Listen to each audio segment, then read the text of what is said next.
महाराज जी, मैं पिछले 4 वर्षों से आपका सत्संग को सुन रहा हूँ, तो ऐसा लग रहा है कि लाइफ के जितने भी प्रश्न थे सबका जवाब मिल गया। महाराज जी, यहाँ पर आता हूँ और तो आपके दर्शन करके ऐसा लगता है कि भागवत कथा का सारांश मिल गया, आप आनंद का कारण हैं। लेकिन ये सोचकर बहुत परेशान हो जाता हूँ कि एक दिन आप हमसे दूर हो जाएंगे, ये सोचकर कष्ट होता है महाराज जी। ऐसे हाँ, इसका तो कोई उत्तर है नहीं, क्योंकि ये एक लीला ऐसी भगवान की है कि इसमें जाना पड़ता है।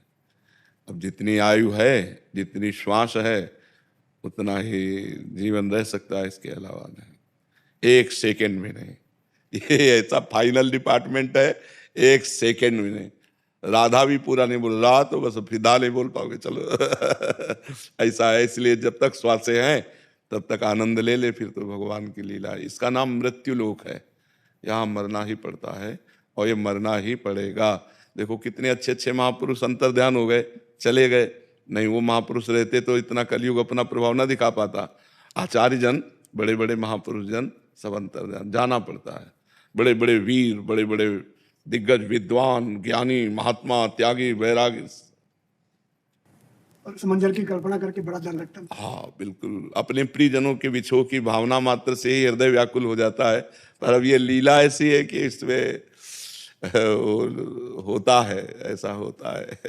महाराज जी, ऐसी स्थिति में भी फिर आपका हमेशा सानिध्य बना रहे, उसके लिए महाराज जी हम शिष्य परिकर, क्योंकि सभी का प्रश्न है। उपदेश और नाम ही, जो नाम उपदेश हुआ और जो जीवनचर्या के सत्संग है, उपदेश है, बस वही साथ रहते हैं। बका प्रभाव सामने तक ज्यादा रहता है, इसके बाद फिर नहीं रहता। महापुरुषों, हरि बाबा, उड़िया बाबा और महापुरुषों के सामने जो प्रभाव रहता है वो फिर धीरे धीरे शांत हो जाता है। माया फिर, महापुरुष जितना पोछा लगाते हैं, माया धूल डाल के उतले। इसलिए जब तक श्वासें हैं तब तक आनंद ले लो, नहीं तो पता नहीं कब कौन किसकी कहाँ कैसे श्वास रुक जाए। बड़ा विचित्र खेल है, बड़ा भयावह संसार है, बड़ा भयावह है। भरोसा नहीं है शरीर का भाई, इसलिए हर समय राधा राधा राधा राधा नाम जप करो और जो उपदेश सुना है उसे आचरण में उतारो। यही संतों का सानिध्य है। शरीर तो ये टिकाऊ नहीं है, किसी का भी नहीं टिकाऊ है। सबको, बड़े बड़े सिद्धों को जाना पड़ा, जो चमत्कार के खजाने थे, जिनमें सिद्धियों के खजाने, उनको भी जाना पड़ा। ये मर्त लोक है, यहाँ से तो जाना, हम लोग तो साधारण जीव हैं, तो बड़े बड़े महापुरुषों को भी जाना पड़ा। ज्ञानदेव, नामदेव, सोपान देव, एक से कबीरदास जी, रहीमदास जी, एक से एक बड़े बड़े महापुरुष। यहाँ बहुत महापुरुष आए महाराज जी, बिल्कुल, लेकिन ऐसा प्रेम, ऐसा अमृत जो आपने पिलाया है, ऐसा हमने 50 साल से अम्मी बिंदा में जुड़े हुए हैं। जी जी, लेकिन हमने आप जैसा, ये राधा नाम का प्रभाव है। राधा, 4 वृंदावन का, राधा, ब्रह्मा का, राधा नाम का जी, उन्होंने भी इतना नहीं किया होगा जी, लेकिन आप तो साक्षात किशोरी जी के रूप। राधा राधा राधा, बस राधा राधा मुझे समाजा इस तरह तन प्राण का जो तोर है, ना कोई फिर ये समझे तू और है मैं और बिल्कुल।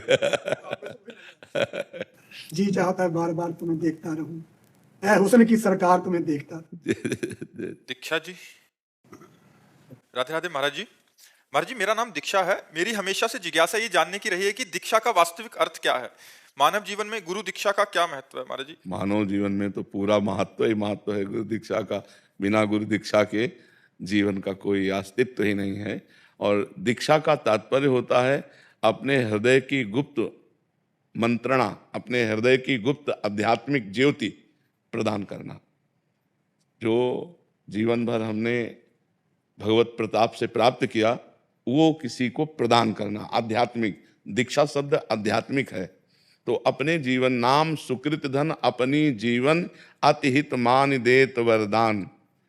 वो मानो सामने वाले को वरदान देते हैं कि अपने जीवन भर जो नाम जपा, मंत्र जपा, जो अध्यात्म ज्योति जगाई, वो प्रदान कर देते हैं दूसरे को। नाम सुकृत धन अपनी जीवन अतिहित मान देत वरदान। वृंदावन हित बलिपद पावन भक्ति प्रकाशत ज्यों जग भान। नमो नमो गुरु कृपा निधान, नमो नमो गुरु कृपा निधान। वो गुरु कृपा निधान अपने जीवनी शक्ति, अपनी भागवतिक शक्ति अपने शिष्य को प्रदान करते हैं। यही प्रदान करने का नाम दीक्षा है। और जो मुख से उपदेश देते हैं उसे शिक्षा कहते हैं। जो हृदय के गुप्त मंत्र को देते हैं उसे दीक्षा कहते हैं। सीमा जी, राधे राधे महाराज जी। महाराज जी, कैसे पता चले कि हम दीक्षा लेने के लिए तैयार हो गए हैं? दीक्षा लेने के लिए सब तैयारी है, बस मांस, मदिरा, व्यभिचार, जुआ, परधन अपहरण इन बातों को छोड़ दे। और जैसे भी हम नीच अदम हैं, वो गुरुदेव की दृष्टि पड़ने पर हो। लोहा कभी सोना नहीं हो सकता, लेकिन पारस के स्पर्श से सोना होता है। हम कभी योग्य नहीं हो सकते, हम सदैव अयोग्य हैं, पर गुरुदेव की कृपा ही योग्य बनाती है।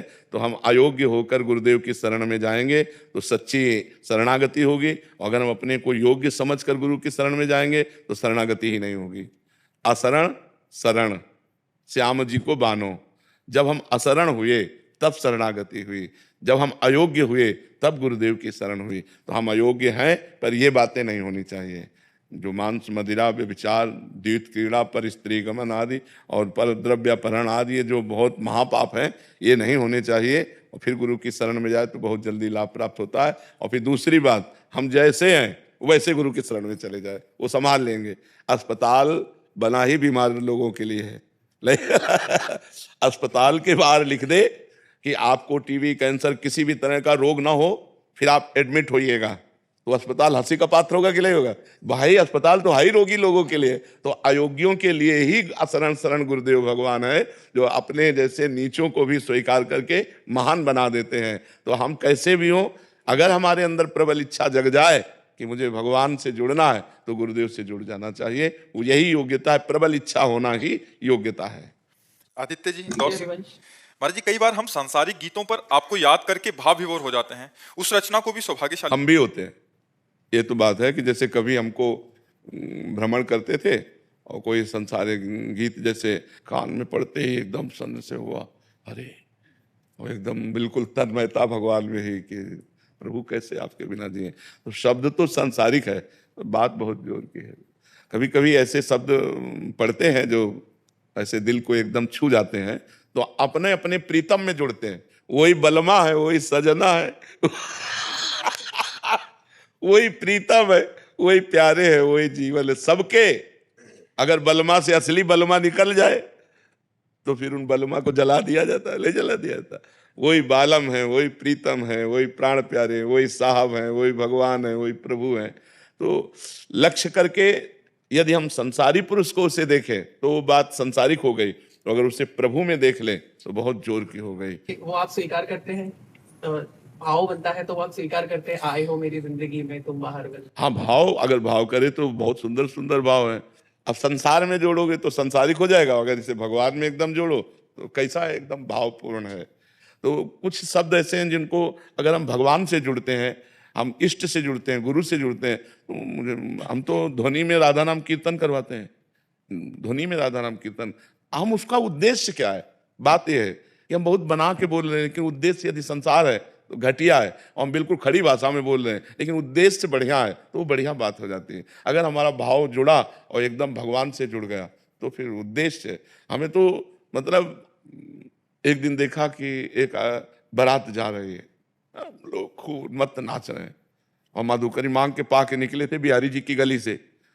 घोड़े को देखा सजा, उसमें दूल्हे को देखा सजा, और लोग नाच रहे हैं, तो शब्द एकदम तुरंत पहुंचा दिया। जे भाव बदल गया, भगवान की भावना जे हुई, रोना शुरू, वो बारात उधर गई, हम अपनी बस्ती में जा रहे। तो भावुक जनों को संसारिक घटना भी भाव में डुबा देती। पंडित गया प्रसाद जी महाराज ने देखा कि एक गोबर की छवरिया रखे माई जा रही, और उनका लाला पीछे दौड़, और वो बाल गोपाल के उपासक, वो बार बार मैया की अंगुली बार, अब वो बस भावना में आ गए कि यशोदा मैया, और ये लाल भाव में डूब गए।